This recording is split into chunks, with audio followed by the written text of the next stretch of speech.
your body.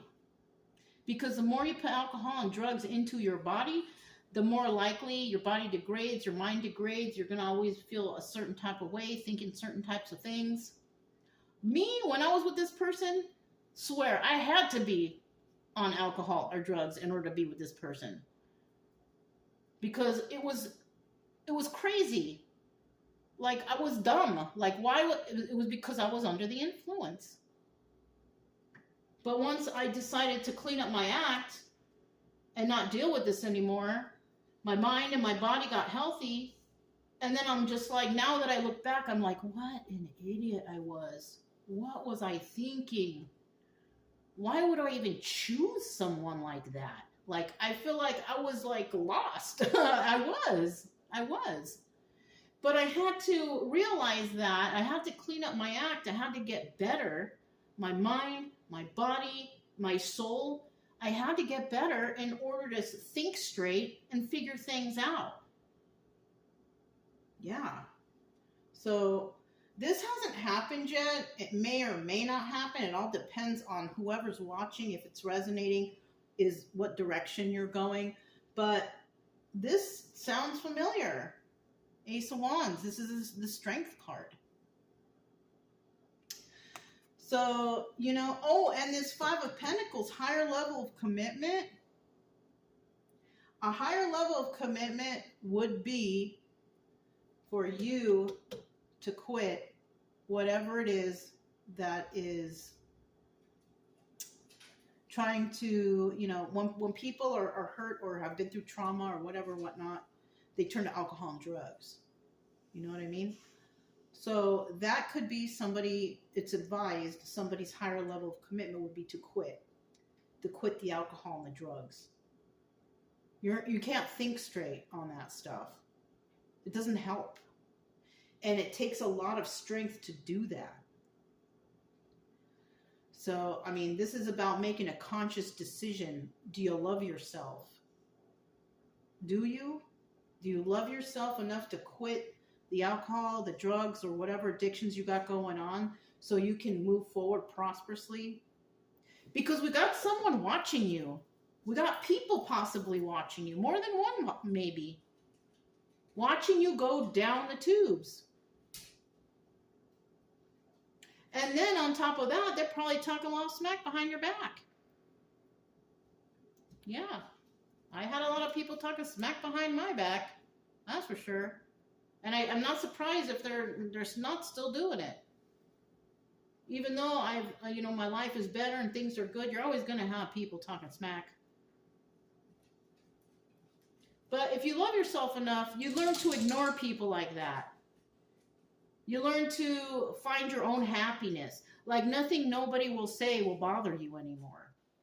You know what I'm saying? Like me, I don't care. Anybody can say whatever they want about me. I don't care. You know what I'm saying? Because I'm happy. I'm healthy. You know? You know, the only thing that kind of sucks, I'm getting older, but it's okay. You know? It's okay. At least I'm happy. And I'm not doing bad things anymore. I'm not putting bad toxins in my body. You know? Yeah. So let's go ahead and find out what this Page of Swords is all about, because you know what?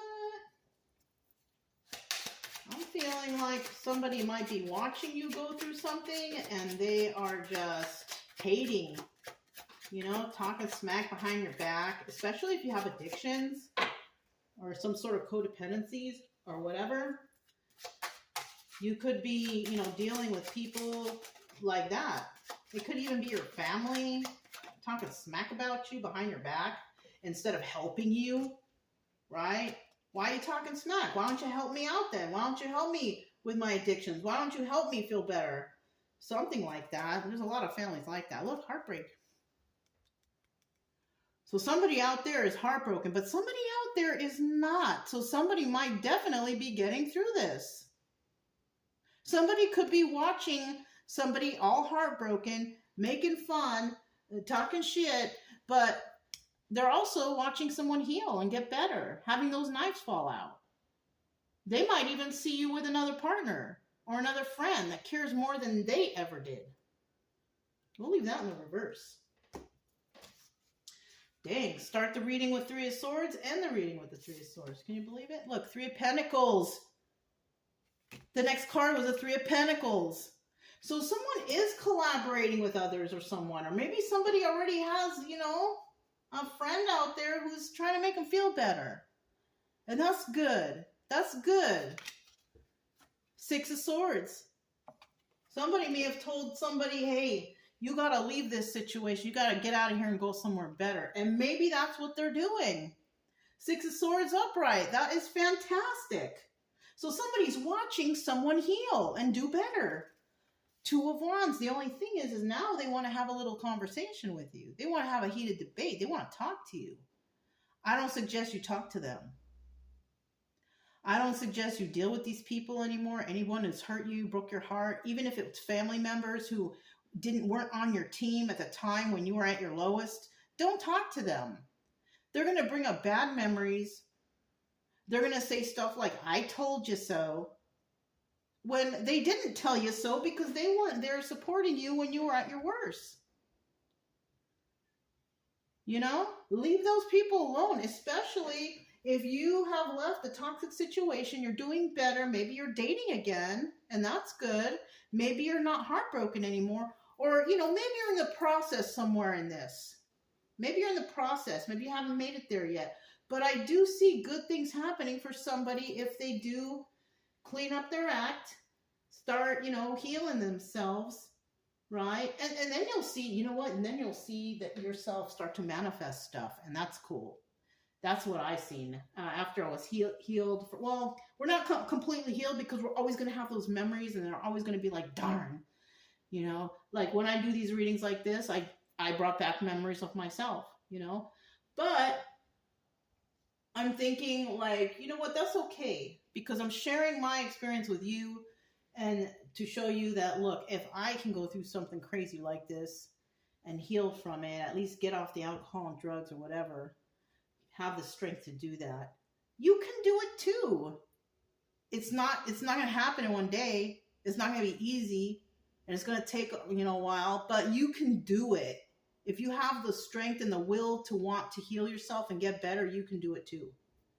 I don't suggest having a heated debate or conversation with anybody from the past though, because this is also like a tactic to reel you back in, you know, reel you back in and get you all upset and feeling a certain type of way. Just don't talk to them.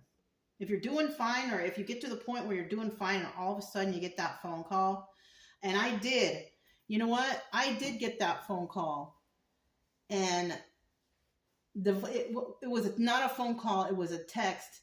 And he was like, hey, how are you doing? I'm like, okay, what do you want? He's like, do you miss me? He said, oh no, he said, I miss you. Try to soften me up, right? Do you still love me? And you know what I told him? I said, yes, but I will never let you hurt me again. Those were my last words to this person. And I never heard from them again. And it was a calm, casual conversation. Sure, I'm always going to love that person, but I'm not going to love what they did to me. And I'm not going to go back. I'm not going to go back to anyone who's hurt me in the past because there's millions of people in this world. Why would I go back to somebody who hurt me? So I can always remember what they did to me? No way. It will always be in the back of my head. So yeah. And normally when you're casual and calm and you tell somebody like that, they can tell that you're serious. And I was serious. So now we have the whispers of love. Whispers of love. Let's see what these cards have to say today. Let's see. I kind of only want one card. Well, you know what?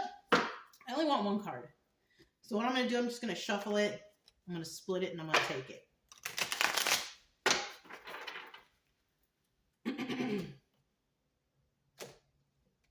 All right, let's see what we got. Romance. It says, lavish the one you love with personal attention and affection. You know what? For some reason, I keep focusing on this card of somebody pulling the knives out of someone's back. You might be in the presence of your love already, if this resonates. The person who is by your side, who is there when you're heartbroken, who's trying to make you feel better, that person loves you.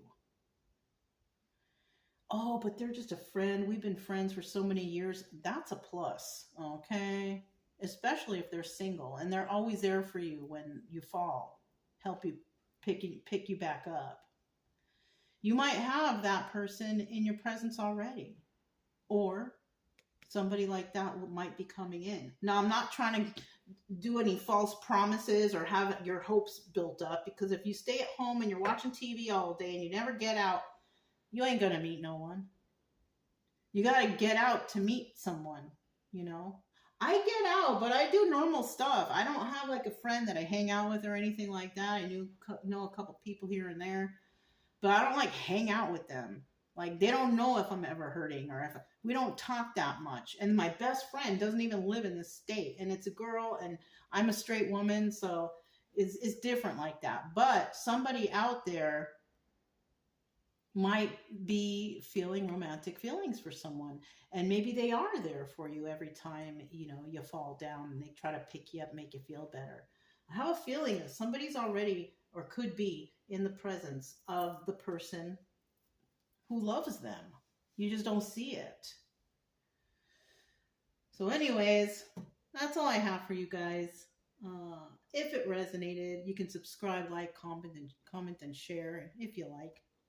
Also, keep it true love energy. Happy, friendly, loving types. We have nothing to fear as long as we stay calm and cheerful. I'm Mona, this is Kaleidoscope Dreams Tarot, and I'll talk to you next time. Bye.